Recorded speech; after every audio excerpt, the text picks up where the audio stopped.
ঘড়িতে সময় হচ্ছে 6টা 41। আমি চলে আসছি মধুমতি সেতুর উপরে। ভাই আকাশটা সেই রকম লেভেলের সুন্দর লাগতেছে। আমি জানি না এই পাশে দেখা যাচ্ছে কিনা। এই দেখেন রংধনু উঠছে একদম এই যে এই কোনা দিয়া, বেশ লাগতেছে। এই পাশে হলো আকাশ নীল, আর এই পাশে হলো লাল, আবার এই পাশেও নীল। আর এই সেতুটা তো ভাই মাশাল্লাহ সেরকম লাগে। মামা সামনে কি কোন যাব না, মানে ধরে পড়াই যাচ্ছে। আমি তো যাব হচ্ছে আপনার 10-এ, তাহলে ওই পাশতে বের হই তাই না? হ্যাঁ হ্যাঁ হ্যাঁ হ্যাঁ, এদিক দিয়ে বের হয়ে যায়। এখন আমি আছি যশোর নিউ মার্কেটে। ঢাকার থেকে যশোরে আসছিলাম 2 দিন আগে, আর আজকে ঢাকার উদ্দেশ্যে আবার বের হয়ে যাচ্ছি। বিসমিল্লাহির রহমানির রহিম। অনেকে জানে না আমি যশোরে আসছি, কারণ আমি জানাইতে পারি নাই। ইন্টারনেট বন্ধ, আর মোবাইলে যে কয়জনরে পাইছি সেই কয়জনরেই জানাইতে পারছি, বাদবাকি আসলে কিছু করতে পারি নাই। শুধু মোবাইলের ইন্টারনেট না, ওয়াইফাইও অফ। তো যার কারণে কাউকেই জানানো পসিবল হয় নাই যে আমি যশোরে আসছি, অ্যান্ড আজকে যশোরের থেকে বের হয়ে যাচ্ছি এইটাও জানাইতে পারতেছি না। ফেসবুক পেজে কোনো রকমের আপডেট দিতে পারি নাই, প্রোফাইলে আপডেট দিতে পারি নাই। মানে চরম একটা বিপদগ্রস্ত অবস্থার মধ্যে আছি, কারণ অনলাইন ছাড়া এখনকার দিন পার করাই হইতেছে কষ্ট। দেশে চলতেছে আন্দোলন, এর মধ্যেই আমি বের হয়েছি ঢাকার উদ্দেশ্যে। ঘড়িতে সময় 5টা 24। তো এই ব্লগটা যশোরের থেকে শুরু করতেছি। Hey ladies and gentleman, this is Mohammad Baizid. Welcome to Baizid daily blogs. যশোরে আসছিলাম হঠাৎ করে, আর চলেও যাচ্ছি হঠাৎ করে। আমি যদি ঢাকায় থাকি আর যদি 2-3 দিনের একটা ছুটি পাই, তাহলে অবশ্যই আমি যশোরে চলে আসি। কারণ আমি আগের ব্লগে বলছি, আমি ফ্যামিলির প্রায়োরিটিটা সবসময় আগে দেই। কারণ আমি সবসময় আর কি বাড়ি আসতে পারি না। এমন একটা টাইম গেছে যে আমি শুধুমাত্র 2টা ঈদে বাড়ি আসছি, এর মধ্যে আর বাড়ি আসতে পারি নাই। এর কারণে এখন যতটুকু সময় পাই, কারণ কখন কি হয় তা তো বলা যায় না, যার জন্য সময় পাইলেই আমি বাড়ি চলে আসি, মানে যশোরে চলে আসি। বাড়ির মানুষগুলোর সাথে সময় দেই, সময় কাটাই, এরপরে আবার নিজের কাজে চলে যাই। এটা হইলে কি একবারে চলে যাওয়ার কষ্টটা আর কি ওইরকম ফিল করা যায় না। আমি হচ্ছে ঈদে বাড়ি আসছিলাম, আমি হয়তো 25 তারিখের দিকে চলে গেছিলাম। আজকে হচ্ছে এই মাসের 19 তারিখ, মানে 1 মাসও হয় নাই। 1 মাসের মধ্যে আমি 2বার বাড়ি থেকে ঘুরে গেলাম। ওই যে বললাম, সুযোগ পাইলে আমি মিস করি না কোনো সময়। যাই হোক, দেশের পরিস্থিতি বিশেষ একটা সুবিধার না। অনলাইন যেহেতু নাই, মানে নেট যেহেতু নাই, আমি জানি না রাস্তাঘাটের কি অবস্থা। তারপরেও বের হয়ে গেছি, কারণ শনিবারে আমাকে অফিসে যাইতেই হবে, এরকম একটা বিষয়। আমি খেয়াল করি নাই আমার বাইকে ফুয়েল নাই, তো কিছুটা ফুয়েল নিয়ে বের হওয়া ভালো, কারণ রাস্তাঘাটের কি অবস্থা এটা আমি সঠিক জানি না। ফুয়েল নেওয়া শেষ, আর এটা হচ্ছে মনিহার। আমার ব্লগ যারা আগে দেখছে তারা এই জায়গাগুলো চেনে। তো বাই বাই যশোর। এখান থেকে ঢাকা হচ্ছে 170 কিলোমিটার। গতকালকেও যশোরে হচ্ছে আন্দোলন চলছে। আমি গতকালকে কুষ্টিয়ায় ছিলাম। আমি যখন কুষ্টিয়ায় ছিলাম তখন শুনলাম কুষ্টিয়ায় হচ্ছে 2 জন মারা গেছে, বাট আজকে সকালবেলা একজন বললো ভাইয়া 2 জন না, মোট মারা গেছে 4 জন। তো এটা আসলে ভাই আর ভালো লাগতেছে না, বিশ্বাস করেন। এই যে মৃত্যুর নিউজগুলা যেটা আছে না, এটা আমারে বারবার মনে করেন যে কষ্ট দিতেছে। আমি কোনো ব্লগ এই বিষয়ে ছাড়তে পারি না এখনও, কারণ হচ্ছে মোবাইলেই ডাটাই তো চলতেছে না, ওয়াইফাই চলতেছে না, কিচ্ছু চলতেছে না। মানে দেশের যে কি অবস্থা হচ্ছে এটা আসলে বোঝা যাচ্ছে না। যাই হোক, এখন কি আর করা যাবে, দেখা ছাড়া কোনো উপায় নাই, দেখতে হবে। দোয়া করি উপর আল্লাহর কাছে যেন এটা দ্রুতই সমাধান হয়ে যায়। আজকের পরিবেশটা কিন্তু বেশ সুন্দর লাগতেছে, আকাশটা পুরো নীল হয়ে রয়েছে। আর যশোরে আসলে এই যে খেজুর গাছ, এই জিনিসটা কিন্তু আপনি দেখবেন, যেই দিকেই যাবেন না কেন যশোরের, এই খেজুর গাছ আপনি দেখবেনই। কারণ যশোরের যশ খেজুরের রস, এই কথাটা সবাই জানে। পার হইতেছি বাগারপাড়া। এত সুন্দর একটা পরিবেশ ক্যামেরা যদি রেকর্ড না করি তাহলে অন্যায় হয়ে যাবে, বুঝছেন। এই জন্য রেকর্ড করে নিলাম। আর এখান থেকে ঢাকা হচ্ছে 159 কিলো। এখনো পর্যন্ত কোনো রকমের সমস্যা হয় নাই, যাইতেছি। তবে মাঝখানে এক জায়গায় দেখলাম পুলিশ দাঁড়াই ছিল, তবে গাছ টাছ কাটতেছে, তারই পাহারা দিতেছিল, আমার দেখে মানে ছেড়ে দিল। এখান থেকে নড়াইল হচ্ছে 10 কিলোমিটার। আমি আজকে খুব নিরিবিলি বাইক রাইড করতেছি।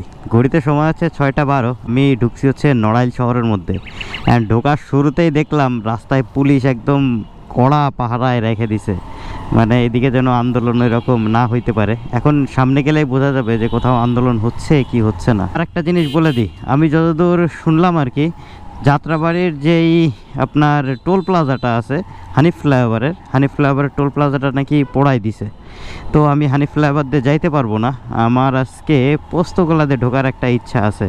তবে কারোর সাথে কন্ট্যাক্ট করতে পারি নাই যে কোন জায়গার কি অবস্থা, সেই জন্য আর কি একটু আন্দাজেই আমি যাইতেছি আজকে বাইকটা রাইড করে। ঘড়িতে সময় হচ্ছে 6:41, আমি চলে আসছি মধুমতি সেতুর উপরে। ভাই আকাশটা সেই রকম লেভেলের সুন্দর লাগতেছে, আমি জানি না এই পাশে দেখা যাচ্ছে কিনা। এই দেখেন রংধনু উঠছে একদম এই যে এই কোনা দিয়া, বেশ লাগতেছে। এই পাশে হলো আকাশ নীল, আর এই পাশে হলো লাল, আবার এই পাশেও নীল। আর এই সেতুটা তো ভাই মাশাল্লাহ সেরকম লাগে। আর আজকে শুক্রবারের দিন যেহেতু সেতুর উপরে প্রচুর পরিমাণে মানুষ আসছে। তবে এই পড়ন্ত বিকেলের আবহাওয়াটা কিন্তু বেশ বেশ সুন্দর লাগতেছে আজকে। যদিও দেশে অস্বস্তিকর পরিবেশ তৈরি হচ্ছে, তারপরেও মানুষ তার চিত্ত বিনোদনের দিক থেকে কমতি নাই। সবথেকে মজার বিষয় কি লাগে জানেন, এখানে এসে আমি দেখছি অনেক বয়স্ক লোক অনেক মেয়েদের ছবি তুলে দিতেছে, হয়তোবা তার মেয়ে বা তার ওয়াইফ এরকম হইতে পারে। এই জিনিসটা আমার কাছে বেশ সুন্দর লাগে। যেই জায়গায় যায় না কেন, এই যে ছেলেদের একটা মানে দায়িত্ব নেওয়ার যে বিষয়গুলা, এই বিষয়গুলো বেশ সুন্দর লাগে আসলে। সত্যি কথাই হইলো ভাই, ছেলেদের জন্মই হয়েছে ভাই দায়িত্বগুলা নিজের ঘাড়ে নিয়ে পালন করার জন্য। হ্যাঁ, সবাই হয়তোবা করে না, তবে অধিকাংশই হচ্ছে করে। এই জিনিসটা বেশ মজাই লাগে আমার কাছে। এই জায়গাগুলো না আজকে দেখতে খুব সুন্দর লাগতেছে। আমি মাঝেই হচ্ছে ক্যামেরা অন করে নিচ্ছি। আমি জানি না এগুলো আমি ব্লগে দিব কিনা, যদি ব্লগ বড় না হয় তাহলে আমি এই জিনিসগুলো দিব। আজকে না বেশ সুন্দর লাগতেছে, মানে পরিবেশটা সেই রকম লাগতেছে। একদম পড়ন্ত বিকেল বলতে গেলে প্রায় সন্ধ্যা হয়ে গেছে। তবে প্রত্যেকটা জায়গায় মোড়ে মোড়ে মানুষ থাকুক আর না থাকুক, পুলিশ কিন্তু ভাই একদম আছে। আমি গোপালগঞ্জ পার হয়ে রাস্তার এই পাশটায় দাঁড়াইছি। এই পাশের আকাশটা মানে অন্যরকম একটা সুন্দর লাগতেছে ভাই। এই পাশে একটু হালকা লাল লাল, আমি জানি না ক্যামেরায় কতটুকু দেখা যাচ্ছে, বাট এই পাশে যে তাল গাছ দিয়ে এই যে এই পাটটা না জোস লাগতেছে। আমি এই জায়গাটা দেখে দাঁড়াই গেছি, আমি বাইক সাইড করে দাঁড়াইছি শুধু এই জায়গাটা দেখার জন্য। আসলেই আল্লাহর সৃষ্টি অনেক সুন্দর ভাই, শুধু একটু ঘুরে ঘুরে দেখা দরকার। যারা আসলে ঘুরে দেখতে পারছে তারাই আসলে বুঝতে পারছে যে আল্লাহ কত সুন্দর করে এক একটা জিনিস তৈরি করছে। ওই পাশটা তো এইটা দেখলেন, আর এই পাশে হচ্ছে এই যে চাঁদ উঠছে, দেখা যায়, আই থিঙ্ক দেখা যায়। তো এই দিকটা এইরকম লেভেলের সুন্দর, আর এইদিকে আস্তে আস্তে চাঁদ উঠতেছে, মানে জোস একটা পরিবেশ সৃষ্টি হয়েছে। আজকের দিনের সৌন্দর্যটা না আমি মানে বেস্ট একটা জায়গায় এসে আবার দাঁড়াইছি আমি। এই জায়গাটার নিচে হচ্ছে আপনার কি বলবো, এটা নদী বলতে পারেন। আর সেরকম লাগতেছে পানিগুলা, মানে জোস একটা, মানে ভাষায় বলতে পারতেছি না যে কীরকম লাগতেছে ভাই। আমি জানি না ক্যামেরায় অতটা দেখা যাচ্ছে কিনা, পানিগুলোর উপরে আস্তে আস্তে স্রোত যাচ্ছে, বেশ সুন্দর লাগতেছে এই জায়গাটা। আমি বারবারই দাঁড়াচ্ছি এদিক ওদিক। আচ্ছা, একটা ইনফরমেশন দিয়ে দিই, এই যে জায়গাটা আপনারা চিনবেন কিনা আমি বলতে পারতেছি না, তবে এই রোডে আসলে দেখতে পারবেন এরকম একটা জায়গায় কাজ চলতেছে। ট্রেন লাইন পার হয়ে এই জায়গার রাস্তাটা একটু চিরুনির মতো করে মানে আঁচড়ায় দেওয়া। এটা হচ্ছে আপনার চট্টগ্রাম রোডে যারা গেছেন তারা দেখবেন যে ওই জায়গাটায় চিরুনির মতো করে একটু আশ্রয় দিছে। অ্যান্ড এই রোডটাও এরকম একটুখানি জায়গা আছে, দেখছেন এই যে চিরুনির মতো করে আশ্রয় দেওয়া। অ্যান্ড এরপরেও এই যে এই কাহিনী, এতে কিন্তু আপনি বাইক যদি জোরে চালান তাহলে কিন্তু সমস্যায় পড়ে যাবেন। ঘড়িতে সময় যখন 7:27, তখন চলে আসছি ভাঙা। আর এইখান থেকেই এক্সপ্রেসওয়ে শুরু হয়। আর আমি যতবারই যশোর থেকে ঢাকা যায় বা ঢাকার থেকে যশোরে আসি, এই জায়গাটায় আমার ফার্স্ট ব্রেক হয়। কারণ এই জায়গায় ব্রেক না দিলে আসলে ব্রেক দেওয়ার জায়গা খুঁজে পাওয়া খুব কষ্ট হয়ে যায়, যার জন্য বাইক ঠান্ডা করি প্লাস নিজেও একটা লাল পানির ব্রেক দিয়ে নিই। এই যে এই কোনায় দাঁড়াই যে কোনো একটা দোকান থেকে চা খায় নিই। আচ্ছা, এই কোনো একটা ফাঁকা, এই পাশেই দাঁড়াই। ব্রেক শেষ করলাম আর ঘড়িতে সময় হচ্ছে 7:53। ব্রেক দেওয়ার সময় একটা জিনিস আপনারা সব সময় মাথায় রাখবেন। কি জিনিসটা মাথায় রাখবেন জানেন? বিসমিল্লাহির রহমানির রহিম। রাত্রে যদি রাইড করেন অবশ্যই হেলমেটের ভাইজারটা পরিষ্কার করে নেবেন। আর হেলমেটের ভাইজার কী দিয়ে পরিষ্কার করবেন? অবশ্যই পানি আর টিস্যু। কাপড় দিয়ে পরিষ্কার করলে বিশেষ একটা পরিষ্কার হয় না, যার জন্য অবশ্যই টিস্যু পেপার ব্যবহার করবেন। দেখবেন হেলমেটের ভাইজারটা একদম পুরো ক্লিন হয়ে যায়। আকাশে চাঁদ উঠছে। আর ঢাকায় ফোন দিছিলাম, মুক্তাদির ভাইরে ফোন দিলাম। মুক্তাদির ভাই বলল ভাই দাবড় খায় এসে বাসার ভিতরে ঢুকছি। এরপরে শারিয়ারে ফোন দিলাম, সে বললো ভাই আপনি কেন আসতেছেন, আপনি না আসলে ভালো হইতো। তো যাই হোক, ঢাকার পরিস্থিতি আপাতত নাকি শুনলাম খুবই খারাপ। তারপরেও যাচ্ছি, কারণ ভাঙা পর্যন্ত চলে আসছি, এর জন্য আর ব্যাগ যাইতেছি না।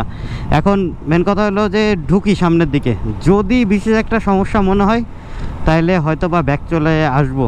এখন দেখা যাক, ওপর আল্লাহ ভরসা, কতদূর কি করা যায়। ভাই রে ভাই, এক্সপ্রেসওয়ে পুরা ফাঁকা, কি পরিমাণ গাড়ির চাপ থাকে এক্সপ্রেসওয়েতে, একটা গাড়ি নাই, পুরা ভুতুড়ে পরিবেশ তৈরি হয়ে গেছে। ওই আমার সামনে একটা বাইক যাচ্ছে, উনিও ঢাকায় যাচ্ছে, যার জন্য আমার সাথে করে নিয়ে বের হয়েছে। ভাই কি একটা অবস্থা, এইবার আসলেই মানে মনের মধ্যে কেমন কেমন লাগতেছে। পুরা এক্সপ্রেসওয়ে ফাঁকা, ভাঙার থেকে যে শুরু করছি একটা গাড়ি ভাই নাই। ঘড়িতে সময় যখন 8:17, তখন চলে আসছি পদ্মা সেতু টোল প্লাজায়। আর পদ্মা সেতু শুরুতেই একদম পুলিশের ব্যারিকেড, তারা জিজ্ঞাসা করতেছে কোন জায়গা থেকে আসছি, কোথায় যাচ্ছি, অ্যান্ড গাড়ির কাগজপাতি ঠিকঠাক আছে কিনা। ক্যামেরা অন করার সুযোগ পাইনি, তার আগে ওনারা আমাকে দাঁড়া করাইছে, দাঁড়া করায় জিজ্ঞাসা করতেছে যে কী দেখি অবস্থা। আসলে যে হারে থমথমে পরিবেশ চলতেছে তাতে এরকম চেক করাটা স্বাভাবিক। পুরা রাস্তা ভাই একদম ফাঁকা, মানে নিরিবিলি কারে কয়, পুরো ভুতুড়ে পরিবেশ। দেখেন পদ্মা সেতু টোল প্লাজায় কীরকম একটা চাপ থাকে, আর এখানে একটা গাড়ি নাই। কি একটা অবস্থা ভাই, আল্লাহ মাফ করুক, কি দেখি হবে উপর আল্লাহ জানে। আসসালামু আলাইকুম ভাইয়া।